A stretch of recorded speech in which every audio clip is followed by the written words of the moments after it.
కాంగ్రెస్ అంటే Muslims, Muslims అంటే కాంగ్రెస్. కాంగ్రెసే లేకపోతే అసలు ముస్లిమ్స్కి గౌరవమే లేదు. ఇది తెలంగాణ ముఖ్యమంత్రి స్థాయిలో కాంగ్రెస్ ముఖ్యమంత్రి రేవంత్ రెడ్డి వ్యాఖ్యలు. ఈయన చేసిన వ్యాఖ్యలు చూస్తే ఇదేదో పాకిస్తాన్లో జిన్నా సిద్ధాంతాన్ని ఫాలో అయ్యే వాళ్ళు ఆ నాయకులు చేశారేమో అనుకుంటారు. కానీ రేవంత్ రెడ్డి గారు ముఖ్యమంత్రి స్థాయిలో ఈ వ్యాఖ్యలు చేశారు, అది కూడా జూబ్లీ హిల్స్ ఎన్నికల ముందర. రేవంత్ రెడ్డి గారు, మీరు మీ పార్టీ మన భారతదేశానికి విభజన జరగకముందు నుంచి, స్వాతంత్రం రాకముందు నుంచి ఈ జిన్నా సిద్ధాంతాన్ని నెత్తి మీద పెట్టుకొని మోసారు. ఇప్పటికీ కూడా మీరు జిన్నాను మించి ఈ విధంగా మతాన్ని ఉపయోగించుకొని దేశంలో విభజనను తేవాలి, మత రాజకీయాలు చేయాలి అనే దాంట్లో మీరు జిన్నాకు మించిపోయారు.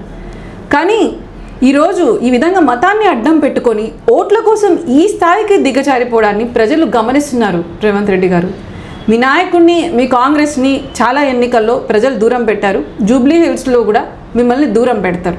నిజమైన మత రాజకీయాలు ఎవరు చేస్తున్నారో ఈరోజు కాంగ్రెస్ నాయకుల మాటలు, చేష్టలతో తెలిసిపోతుంది. జూబ్లీ హిల్స్లో ఈ మత విద్వేషాలు రెచ్చగొట్టి విభజన రాజకీయాలను ప్రోత్సహించే కాంగ్రెస్ను అక్కడి ప్రజలు భూస్థాపితం చేస్తారు.